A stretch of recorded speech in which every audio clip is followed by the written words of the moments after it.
So last week we discussed JavaScript, right? We went over objects, arrays, variables, all those aspects of JavaScript. And today we're going to continue going through JavaScript. Let me go ahead and share my screen here.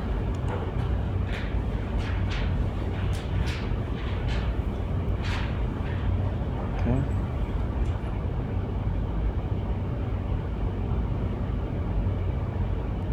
You guys can see my screen, right?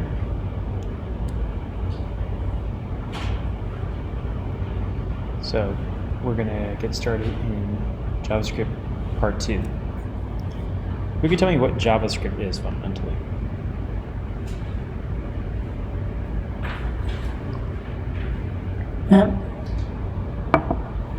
An interpretive language. So Python is the interpretive language. JavaScript is a programming language. It's a language that we use in the browser to add dynamic interactivity to HTML site. The main thing about JavaScript is a programming language that we can use to create dynamic websites. That's what JavaScript is fundamentally. So this evening we're going to discuss going through JavaScript debugging, the JavaScript DOM, so how it interacts with the DOM, the document object model. Then we're going to cover JavaScript events, and in this continuation we're going to eventually get to event bubbling and delegation, regular expressions, HTML validation, advanced array methods, and JavaScript timing, JSON, and eventually JavaScript local and session storage. All right. So what will be covered in JavaScript logging? We have console.log, right? It outputs a message to the web console, and the message is a single string with an optional substitution value, right? The document object model is going to be very important. It's a way for us to interact with the HTML page. So when you think about the HTML that we're creating, it's a document, right? And then that document has a set of elements on it.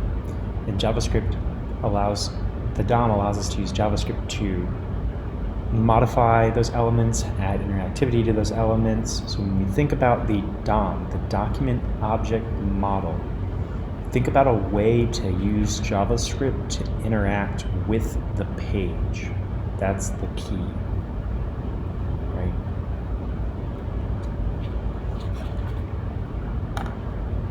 We're going to go over to the window object, which represents a window in the browser, and then the document object, which is the root node of HTML and is a property of the window object. Okay, then we're going to go over the DOM collection. Look at a few examples there. We're going to continue moving through the DOM, and we're going to start going through children and child nodes.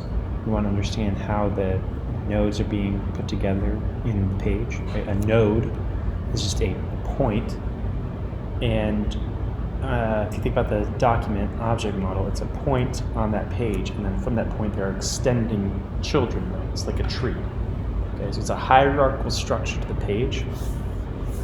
Typically when we want to interact with things, we want to select down through the tree. That's kind of the way this works. Okay, so the daily law, right? Over time, masters gain an intuitive feel for the whole of their field. It's excitement and joy if you're patient.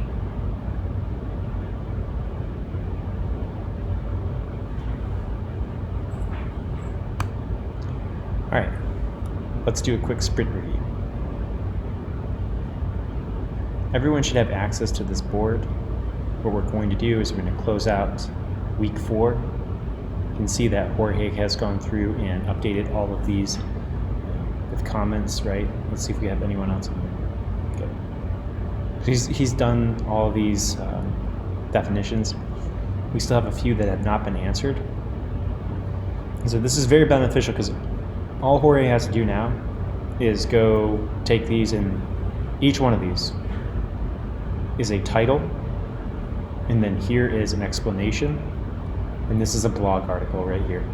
All I have to do is just copy and paste it, put it in Medium, put it in Quora, put it in those communities, and then you just link that back to your profile so people can see that you're actually going through learning, asking these questions. And when you ask this in a community, you're going to get experts from all around the world who are going to comment on it, and depending on their experience level, you'll get varying degrees of information, and that'll only help you increase your knowledge and understanding of the content that we're covering here.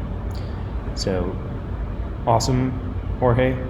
You've gone through and you've crossed through these, so I'd recommend taking these and then putting them in a blog, putting them in Quora questions, just using them to increase your sort of bandwidth online. So, you really want to increase that. It's a great way to do it.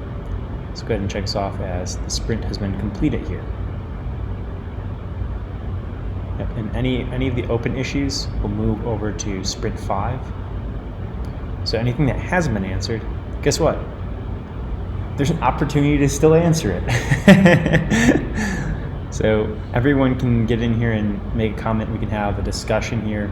And the importance behind this is when you start your career, this is the type of environment that you're going to be working in. It's going to require you to communicate asynchronously. There are going to be tasks that are going to be assigned to you, and those notifications are going to bubble up on your phone, and they mean something, right?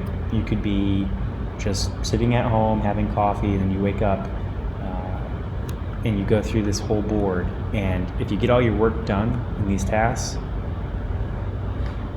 you're done for the day, right? You've completed. So learning how to manage your time effectively will only give you more freedom. So using a tool like this and checking off things in a chronological order, such that you know that there's a deadline, right? This is done at the end of the week. We're going to close this out. That's how we work effectively as a team in software. We have a project and we have a deadline that we need to hit, and when we use a tool like this, it says on Friday we're done with this, right? So coming up, we have these questions, right? What is the JavaScript document object model? How do we use the JavaScript document object model? What are JavaScript events? How do we use JavaScript events? What are regular expressions? How do we use regular expressions? What is JSON? How do we use JSON? Right? And there's optional homework problems here. We also have, what is local storage? And how do we use local storage? So, everyone got an update for that? Let's go ahead and make sure that we're putting in our comments and having a discussion.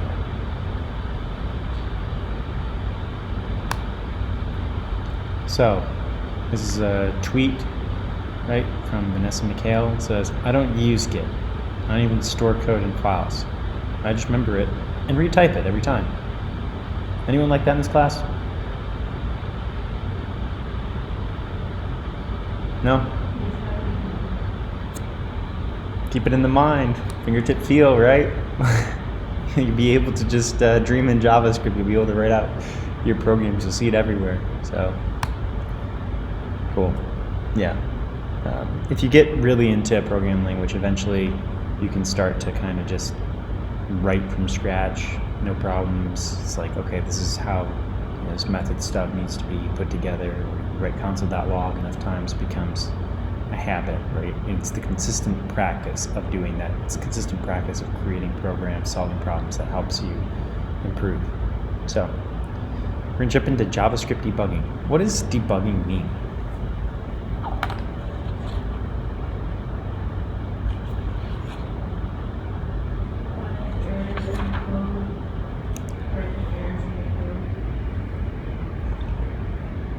Okay, everyone heard that? So Yolanda said correcting errors in code. Yeah, it's the process of systematically searching through your code and finding an issue, right? So if we go to this W3 Schools definition on JavaScript debugging, you're gonna have errors, right? The process of writing code is the process of introducing bugs into your code. Every time that you write a line of code, that increases the probability of adding a problem to your code, right? It's just like everyday sort of activities, right? You get in the car, you want to put on your seatbelt. We brush our teeth, because we want to avoid cavities, right? So debugging is a process of dealing with the changes that we know are going to happen in the code, right? Something's going to break. All right, we're going to find something that can fix it. That's what we do. That's our job, right? So programming code might contain syntax errors or logical errors. Many of these errors are difficult to diagnose. Often when programming code contains errors, nothing will happen. There are no error messages, and you will get no indications where to search for errors. Searching for and fixing errors in programming code is called code debugging. JavaScript debuggers are not easy, but fortunately all modern browsers have a built-in JavaScript debugger. Built-in debuggers can be turned on and off, forcing errors to be reported to the user. With a debugger, you can also set breakpoints, places where code execution can be stopped, and examine variables while the code is executing. Normally, otherwise, follow the steps at the bottom of the page, and you can activate debugging with the F12 key, or how we've been doing it is right-clicking and then opening up the inspector, right? So we've seen the console.log method. You guys are pro debuggers, right? If I give you a problem, right, you're going to open up the console. I'm going to make sure things are connected like we just saw. We're going to work towards getting to the solution. And we'll use tools like Stack Overflow and our teammates to find a solution to those problems, right? So we have the console.log method. The console.log method outputs a message to the web console. The message may be a single string, or it may be any one or more JavaScript objects. Here we have a simple example, right? We can pass in multiple objects to the console and then log those out. So there's a couple of different logging methods, right? There's a difference between log and dir. So you might ask yourself, what's the difference between console.dir and console.log? So console.log prints the element in HTML like tree, and console.dir prints the element in JSON like tree. Okay, so specifically console.log gives special treatment to DOM elements, whereas console.dir does not. This is often useful when trying to see the full representation of the DOM.js object. So there's more information available if you go to the Chrome console API reference. Okay, so logging objects. Don't use console.log. Use console.log JSON parse if you're logging an object. There we go. JavaScript object is a way for us to transport information from one source to the next. Right? Okay, so then we have JavaScript debugging keyword. Right? So the debugger keyword stops the execution of JavaScript and calls, if available, the debugging function. So this is the same function as setting a breakpoint in the debugger. If no debugging is available, the debugger statement has no effect. With the debugger turned on, this code will stop executing before it executes the third time. Okay. Is this like the little red button that you press to like stop the code? Is that the same thing? That's going to be, you're talking about the breakpoint. They have a point where the code stops. So with the debugger turned on, the code below should stop executing before it gets to the third point. So right here we're setting let x equal 15 times 5, and then we have debugger, and that should set the HTML element here to be 75. So with the debugger turned on, the code below will stop executing. So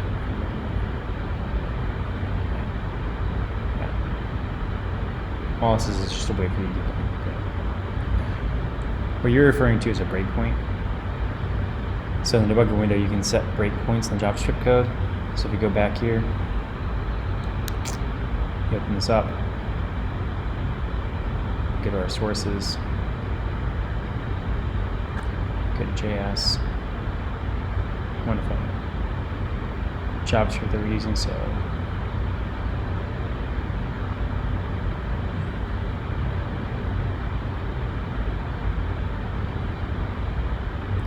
here you can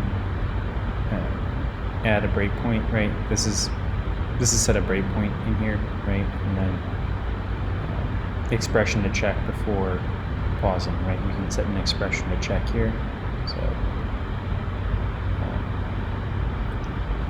x greater than 5. So this sets a breakpoint in here, and when you run your JavaScript here, it'll check that for you.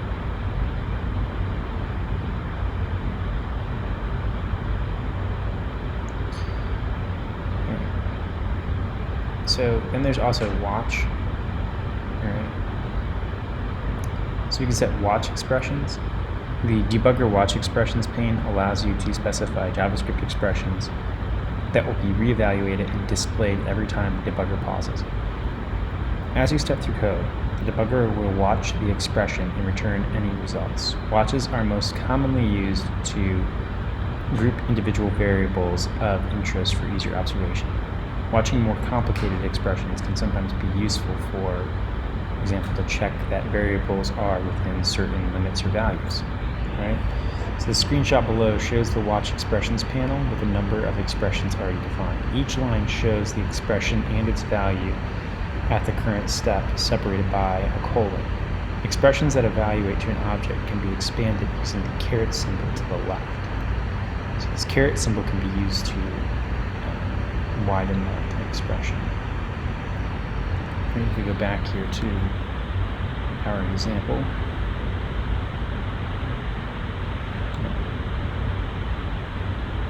go to our console.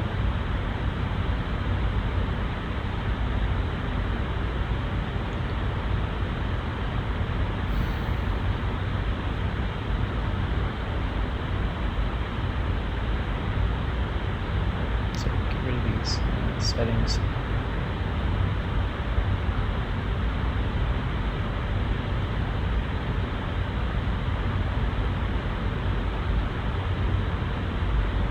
We have watch right here. Okay, so we can add a watch expression, just like in this example here. So let's we'll do, it could be something like this. I'm going here and add a watch expression. X equals 30. Okay, this is a watch expression.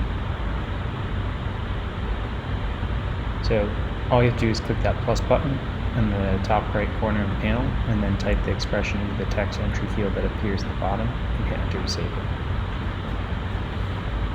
So you can add any valid expression in the watch. You can declare new watch variables and we'll use them. So for example, my watch, you can set that as the example that we want to use here. So remove this. You mute it.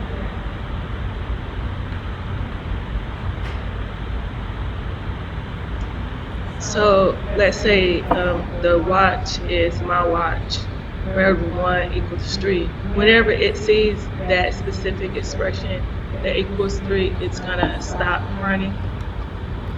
It'll just trigger the watch. It'll just trigger a watch here. All that does is so if we go